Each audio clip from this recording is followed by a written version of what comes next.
Hello friends, नमस्कार।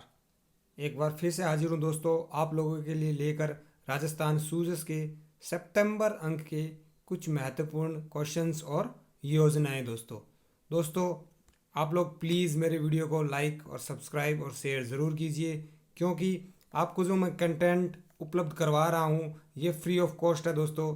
इसका कोई चार्जेस नहीं है। आप जस्ट अपना यूट्यूब खोल के ये मेरे वीडियोस वगैरह देख सकते हैं। और आप सभी को पता है कि सूजस में से काफ़ी सारे क्वेश्चंस राजस्थान की प्रतियोगिता परीक्षाओं में पूछे जाते हैं दोस्तों।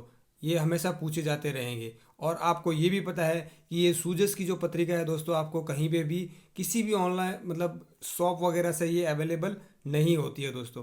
तो मैं इतनी मेहनत करके आपके लिए कंटेंट बना रहा हूँ, तो प्लीज़ लाइक एंड सब्सक्राइब ज़रूर करें दोस्तों। अगर आपको वीडियो पसंद आता है तो प्लीज़ लाइक एंड शेयर ज़रूर करें। और आपको तभी समझ में आएगा दोस्तों जब आप वीडियो पूरा देखें, तो प्लीज़ वीडियो पूरा ज़रूर देखें दोस्तों। चलिए दोस्तों हमने कल बात की थी पार्ट 1 में कुछ महत्वपूर्ण योजनाओं के बारे में पढ़ा था दोस्तों। तो उस कड़ी में हम जस्ट एक बार रिवाइंड कर लेते हैं हमने क्या क्या पढ़ा था दोस्तों। जस्ट मैं बोलता रहूँगा, आप अपने उसमें माइंड में कलेक्ट करते रहना कि कल हमने क्या क्या पढ़ा था। कल हमने पढ़ा था दोस्तों Rajiv Gandhi centre for advance technology. Rajiv Gandhi centre for advance technology 20 अगस्त की इसकी स्थापना हुई थी। 20 अगस्त 2022 को दोस्तों। कब स्थापना हुई थी? 20 अगस्त 2022 को इसकी स्थापना हुई थी। ठीक है, इसका उद्देश्य क्या था जो आपको पता है। ठीक है, राजीव गांधी फिनटेक यूनिवर्सिटी जयपुर में है दोस्तों। कहाँ पे है? फिनटेक सिटी कहाँ पे है? जयपुर में है। राजीव गांधी फिनटेक यूनिवर्सिटी जोधपुर में है। कहाँ पे? जोधपुर में है दोस्तों। ठीक है, और फिनटेक सिटी जयपुर में है। फिनटेक पार्क जयपुर में है दोस्तों। ठीक है, Rajasthan institute of advance learning भी जयपुर में है। ठीक है, मैंने बताया था दोस्तों कि आपके इनोवेशन राजीव इनोवेशन हब कितने हैं? 3 हैं, जयपुर, जोधपुर और कोटा में। और आपके दोस्तों इनोवेशन सेंटर कितने हैं? 9 हैं। ये भी मैंने बताया था। कहाँ पे? 7 संभाग में, 8वां चूरू में और 9वां कहाँ पे है दोस्तों? पाली में है। राजस्थान डिजी फेस्ट कहाँ पे हुआ था? राजस्थान डिजी फेस्ट आपका दोस्तों बिरला ऑडिटोरियम जयपुर में हुआ था। कहाँ पे? बिरला ऑडिटोरियम जयपुर में हुआ था। कब? 19-20 अगस्त को हुआ था। उसमें विश्रान का डिस्प्ले हुआ था। विश्रान दोस्तों एक आपका कृषि क्या है? कृषि ड्रोन है दोस्तों। देश का पहला कृषि ड्रोन। वेब माई वे का भी वहीं पे इनोग्रेशन हुआ था दोस्तों। वेब माई वे क्या है आपका? जो राजस्थान सरकारी वो है आपकी वेबसाइट्स, सरकारी वेबसाइट है, उनके लिए एक सॉफ्टवेयर है दोस्तों। अभय कमांड सेंटर किस लिए है? अभय कमांड सेंटर पुलिस के लिए है और कैमरे लगवाए जाएंगे जिलों की निगरानी करने के लिए दोस्तों। ठीक है, मुख्यमंत्री आश्रित सेवा योजना। मुख्यमंत्री आश्रित सेवा योजना कब लॉन्च हुई थी दोस्तों? तो इसकी घोषणा सितंबर 2022 में हुई थी। कब दोस्तों?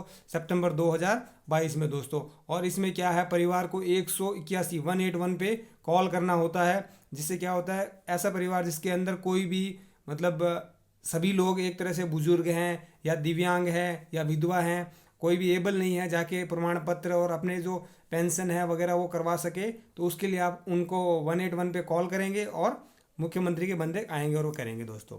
ठीक है, चलिए दोस्तों आगे चलते हैं। हमने पढ़ा था एक जन सूचना पोर्टल और एक पढ़ा था जन कल्याण पोर्टल। जन सूचना पोर्टल की कब शुरू हुई थी दोस्तों? 13 सितंबर 2019 को। 13 सितंबर 2019 को जन सूचना पोर्टल। जन कल्याण पोर्टल कब हुआ था दोस्तों? 18 दिसंबर 2020 को। कब दोस्तों? 18 दिसंबर 2020 को। जन सूचना पोर्टल की टैगलाइन क्या है दोस्तों? जन सूचना पोर्टल की टैगलाइन है आपकी सशक्त नागरिक खुशहाल राजस्थान। सशक्त नागरिक खुशहाल राजस्थान दोस्तों। एक राजकौशल पोर्टल पढ़ा था हमने, उसकी स्टार्टिंग कब हुई थी? 5 जून 2020 को। कब दोस्तों? 5 जून 2020 को दोस्तों। ठीक है, चलिए आगे चले दोस्तों। हमने पढ़ा था राजनेट, राज स्वान और दोस्तों क्या पढ़ा था हमने? राज वाईफाई। क्या पढ़ा था?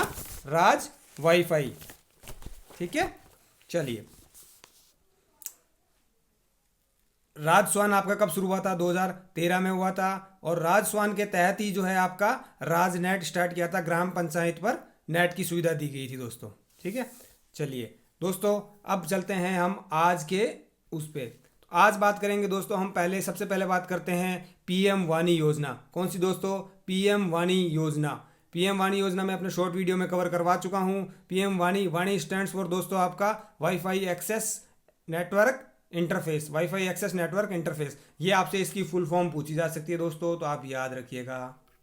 पीएम वाणी फुल फॉर्म आपसे पूछी जा सकती है। कब स्टार्ट हुई थी? 2020 में दोस्तों। कब स्टार्ट हुई थी? 9 दिसंबर 2020 में। और राजस्थान का प्रथम जिला कौन सा था दोस्तों? तो राजस्थान का प्रथम जिला आप याद रखिएगा, पीएम वाणी के तहत राजस्थान का प्रथम जिला कौन सा था जहां पे फ्री वाईफाई स्टार्ट किया? तो वो आपका था प्रतापगढ़। कौन सा दोस्तों? प्रतापगढ़। चलिए आगे बात करते हैं दोस्तों, वन स्टॉप शॉप। ये क्वेश्चन काफ़ी इंपॉर्टेंट है। वन स्टॉप शॉप दोस्तों काफ़ी बार पूछा जा चुका है। ये वन स्टॉप शॉप, इसकी स्टार्टिंग कब हुई थी दोस्तों? इसकी स्टार्टिंग हुई थी आपकी 18 दिसंबर 2020 को। कब स्टार्ट हुई थी दोस्तों? 18 दिसंबर 2020 को दोस्तों। इसका संचालन कौन करता है? ये क्वेश्चन भी पूछा जा सकता है। इसका संचालन आपका करता है निवेश संवर्धन ब्यूरो। कौन दोस्तों? निवेश संवर्धन ब्यूरो, BIP। ठीक है दोस्तों। इसका निवेश संवर्धन ब्यूरो दोस्तों आपके कब स्थापित हुआ था? तो यह आपका स्थापित हुआ था दोस्तों 1991 में। कब दोस्तों? 1991 में दोस्तों। और यह आपका 10 करोड़ से ऊपर का जो निवेश होता है उसकी निगरानी करता है। इसका उद्देश्य क्या था वन स्टॉप शॉप का? वन स्टॉप शॉप का उद्देश्य था कि निवेश प्रस्तावों को और अधिक सुविधा तथा समयबद्ध सेवा प्रदान करने हेतु जो भी आपके निवेश की जो सुविधाएं हैं उनको, जो उनका टाइमलाइन होता है, टाइम बाउंडेशन होती है, उसके अंदर कंप्लीट करने के लिए और उसको एक्सपेडाइट करने के लिए, ठीक है, और अधिक फैसिलिटी देने के लिए इसको स्टार्ट किया गया था दोस्तों। चलिए आगे बात करते हैं दोस्तों। यह जो आपका वन स्टॉप शॉप है, वन स्टॉप शॉप दोस्तों, इसका पहले क्या नाम था? पहले इसका नाम था एकल खिड़की निवारण। क्या नाम था? पहले इसका नाम, जो इसका पूर्व नाम ओल्ड नेम था, वो था इसका एकल खिड़की निवारण। ठीक है, क्या नाम था? एकल खिड़की निवारण। एकल खिड़की निवारण था दोस्तों। इसका नाम चेंज करके वन स्टॉप शॉप किया गया दोस्तों। ठीक है, चलिए आगे बात करते हैं दोस्तों। इसके तहत निवेश प्रस्तावों को स्वीकृति देने के लिए किसकी अध्यक्षता में? सीएम की अध्यक्षता में। किसकी अध्यक्षता में? सीएम की अध्यक्षता में। किसका? BOI का गठन किया गया। BOI मतलब बोर्ड ऑफ इन्वेस्टमेंट का गठन किया। ठीक है दोस्तों। तो दोस्तों इसका संचालन कौन करता है? आपका निवेश संवर्धन ब्यूरो, BIP करता है। और इसके निवेश प्रस्ताव को स्वीकृति देने के लिए किसका गठन किया था? तो वो आपका था BOI, बोर्ड ऑफ इन्वेस्टमेंट का गठन किया था। और इसकी अध्यक्षता किसने की थी? अध्यक्षता कौन करता है इसकी? सीएम करता है दोस्तों। ठीक है, तो ये फैक्ट याद रखना है कि इसका संचालन तो निवेश संवर्धन ब्यूरो करता है, परंतु इसका जो स्वीकृति देता है वो कौन देता है? BOI। तो ये क्वेश्चन पूछा जा सकता है। BOI की अध्यक्षता कौन करता है? सीएम करता है। और BOI का काम क्या है? तो निवेश के प्रस्तावों को मंजूरी देता है। परंतु संचालन कौन करता है इस योजना का, वन स्टॉप शॉप का? तो वो आपका BIP है दोस्तों। आगे चलते हैं थोड़ा दोस्तों।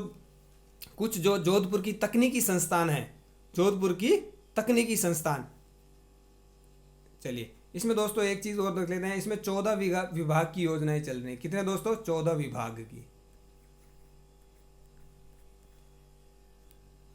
चलिए अगला देखते हैं दोस्तों। जोधपुर में कौन कौन से तकनीकी संस्थान हैं? आप जस्ट नाम याद रखिए, ठीक है, ज़्यादा डिटेल में इनको याद करने की जरूरत नहीं है, क्योंकि सीधा क्वेश्चन पूछा जाता है कि जैसे Rajiv Gandhi digital fintech university, ये अभी मैंने बताया था, कल के वीडियो में कवर किया था, अभी रिवीजन में भी बताया था, Rajiv Gandhi digital fintech university दोस्तों। और फिनटेक कहाँ पे है दोस्तों?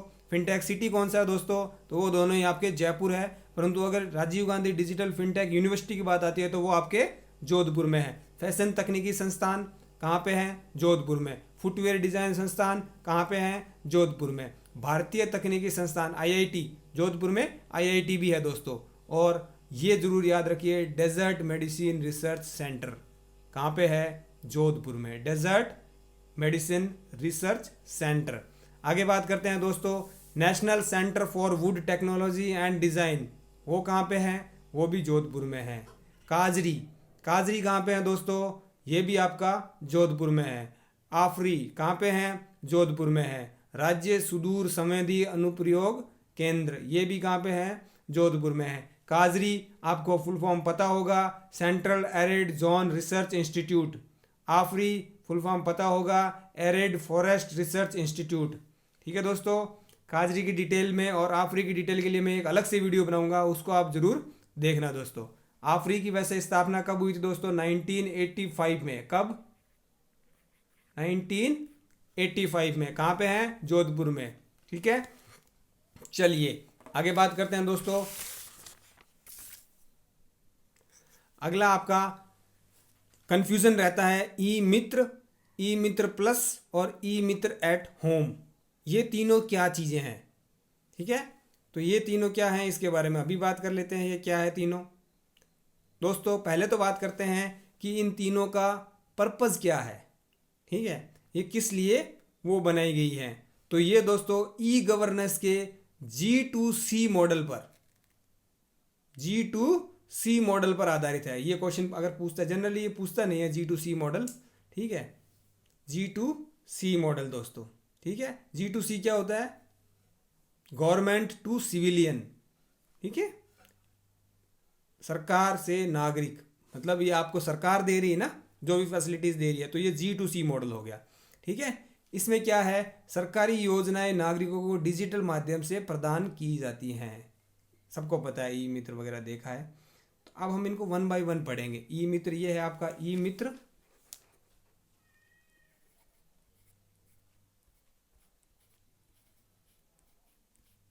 ई मित्र ये प्लस वाला है, ये एट होम वाला है। ठीक है दोस्तों, वर्तमान में आपके कितनी 475, कितनी 475, सूजस यही कहती है आपकी कि वर्तमान में 475 आपकी जो है नागरिक उन्मुखी, मतलब नागरिकों के डेवलपमेंट के लिए या उनके विकास के लिए योजनाएं चल रही हैं दोस्तों। और कुल आपके कितने 85,000, 85,000 ई मित्र लगे हुए हैं। कितने? 85,000 दोस्तों। उसमें से आपके ग्रामीण क्षेत्र में कितने हैं? 60,000 है दोस्तों।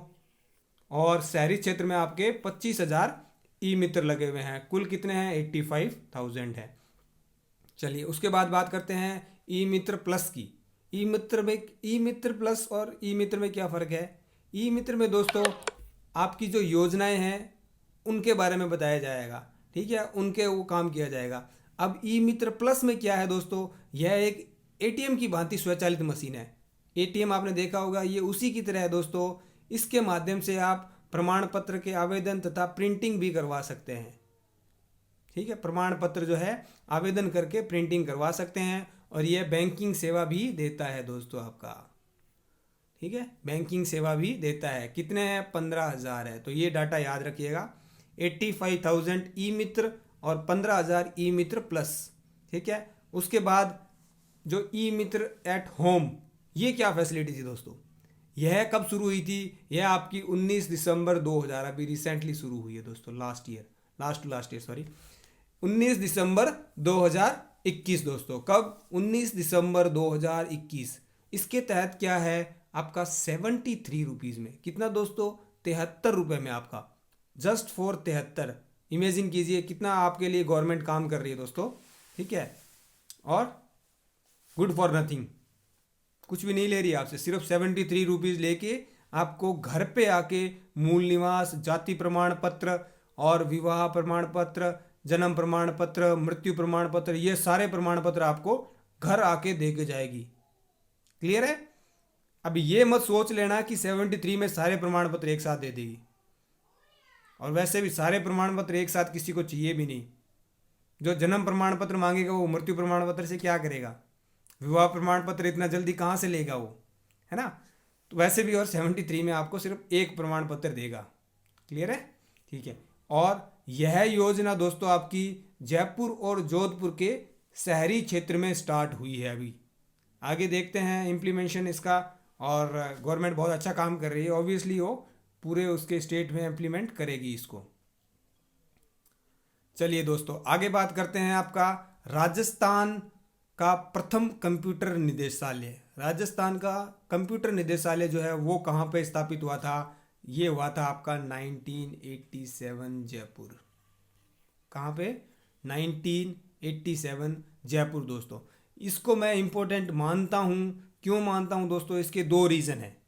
पहला रीज़न ये है कि इसको सूजस में मेंशन किया है, राजस्थान सूजस में दिया है तो ये इम्पोर्टेंट है। और दूसरा कारण क्या है कि ये 1987 में बना था, तब इसका नाम था कंप्यूटर निदेशालय, राजस्थान का कंप्यूटर निदेशालय।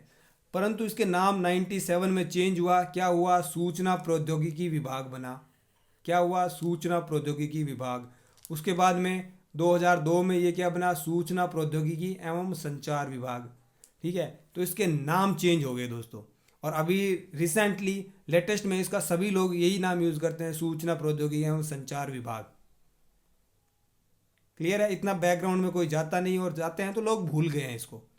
और एक बार ये जब क्वेश्चन सामने आएगा तब लोग फिर इसको याद करेंगे कि भाई ऐसी भी कोई चीज़ थी, उसके बाद इसके नाम चेंज हुए। तो आप याद रखिए कि कब राजस्थान का प्रथम कंप्यूटर निदेशालय 1987 जयपुर में स्थापित हुआ था। ठीक है ना? चलिए दोस्तों आगे चलते हैं, बात करते हैं इसके अधीन कौन कौन सी संस्थाएं हैं दोस्तों। कौन कौन सी इसके अधीन संस्थाएं हैं। ठीक है, इसका काम क्या होता है पहले तो ये देखते हैं इसका काम क्या होता है। इसका काम राज्य के अंदर जो भी कंप्यूटरीकृत सेवाएं होती हैं उसकी नोडल एजेंसी यही है।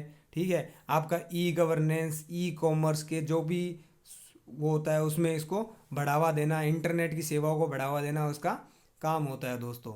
ठीक है, इसके अधीन संस्थाएं कौन कौन सी हैं तो याद रखना है। राजस्थान स्टेट कंप्यूटर सर्विसेज संस्थान, इसकी स्थापना 89 में हुई थी। और राजस्थान इन्फो सर्विस लिमिटेड, इसकी स्थापना कब हुई थी? 2010 में हुई थी।